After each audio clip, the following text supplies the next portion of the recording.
Star Citizen Alpha 3.17.2 is still in evocative phase, and it looks like it may stay there for a while as developers are experimenting an update that should, if it works, significantly improve our ground combat experience. Let's discuss this in today's video.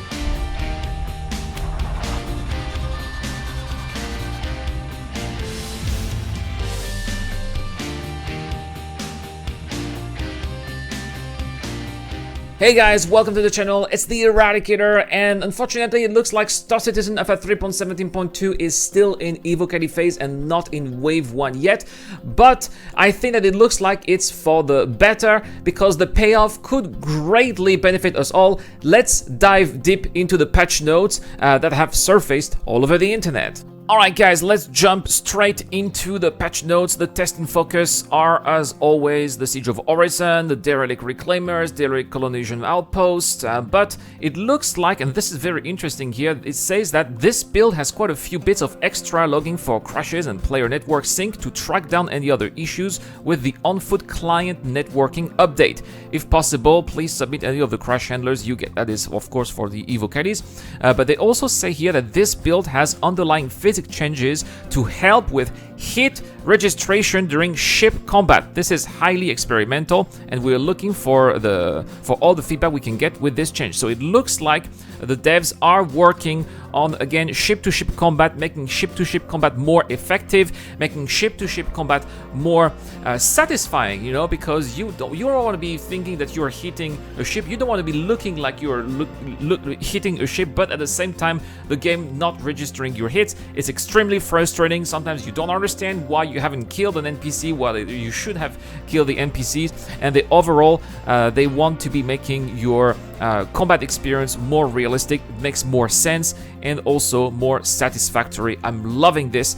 This means that unfortunately we may see Star Citizen Alpha 3.17.2 in the PTU for a little bit longer than anticipated, but overall, if it can make it into the build, which again is not sure, it's more likely that we're gonna see this in 3.18, but if progress is satisfactory, if they get a lot of feedback that can help them do the tweaks in advance and also on time, especially for 3.17.2, then why not? I think that we're all gonna be in here for a win, and I'm totally fine for a delay with that if this allows us to have a better ship-to-ship combat experience. Let's talk about some of the updates here.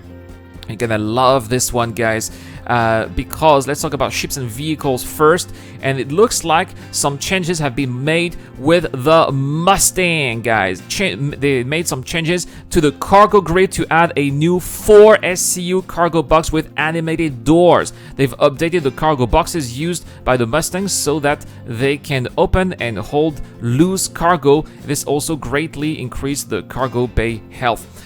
I really wonder if that is an extra 4 SU on top of the few SUs that are already there, which is really going to make the Mustang far more attractive, in my opinion, if that's the case, especially for new players looking to make a little bit of money with trading. I would love that to be the case. Otherwise, if we could place some delivery boxes inside that cargo box, because here they say that we can put some loose cargo, I suppose that this could be maybe some of those delivery boxes that we randomly put inside. That would also make the Mustang Alpha, because I think that only the beta has an interior when it comes to the Mustang, so this would really bring some extra flexibility here for the Mustang, which is not just going to be about going from point A to point B or doing a few basic combat missions. You'll be able to do delivery missions if that's the case, and that is going to make it finally a good alternative to the base Aurora. I really hope again that this is the case. We also have some lighting polish pass for the new space stations at Lagrange points. They've added more retrieval OP missions to take players to Derelict Colonial Outposts, so that's wonderful. These may be some investigation missions perhaps, or some missing boxes that have been stolen and they need to be retrieved. I can't wait to be figuring this out. Also, I'm loving this, guys. Players will now drop empty magazines while reloading, finally, because, you know, how many of you guys have wasted time trying to find where your empty magazines were and then use the inventory system to try to manually remove your empty magazines to then put new ones? you will not need to do that anymore. You'll just drop them. You'll pollute your environment, but that's okay because, you know, it's a game, right? So it's a very nice quality of life improvement here, and very nice touch. Thank you, devs here, for taking the time to try to understand what's bothering players when it comes to playing your game.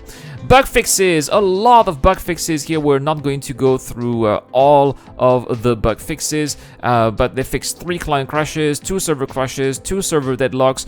Quite a lot of these bugs were fixed in previous patches, but they seem to have come back and they have been fixed again, and it looks like they're going to be coming back again. So that's why I'm not going to go over them.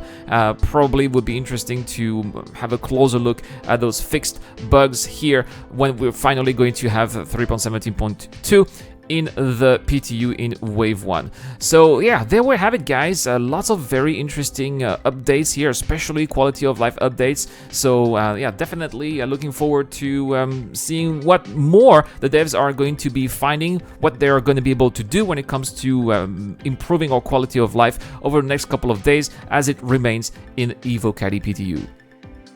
And that's all for this video, but let me know in the comment section down below, guys, do you fly a Mustang, or will these changes that we talked about today encourage you to fly one? And if you're a seasoned player, which starter ship would you recommend new players to begin with? For example, for me, as far as I'm concerned, these additional 4 SCU of this cargo box here is very interesting, and hopefully we'll also be able to do some delivery missions with this new cargo box. I think that if that is going to be possible, it's going to really bring the Mustang to its full potential, and it will become an interesting alternative to the Aurora from Robot Space Industries. And of course, if you subscribe to the channel while answering the question, you'll be in to get a chance to win a whole A donated by Dr. Fobin. Also, a big thank you to all of my Patreons and Join Meta members. As always, if you want to help me out further, you will find the links in the description down below. A big thank you to Dr. Fobin, Captain Snake, Eric Olm, DJ Dunn, and Geek Citizen. It's the Eradicator. I will see you guys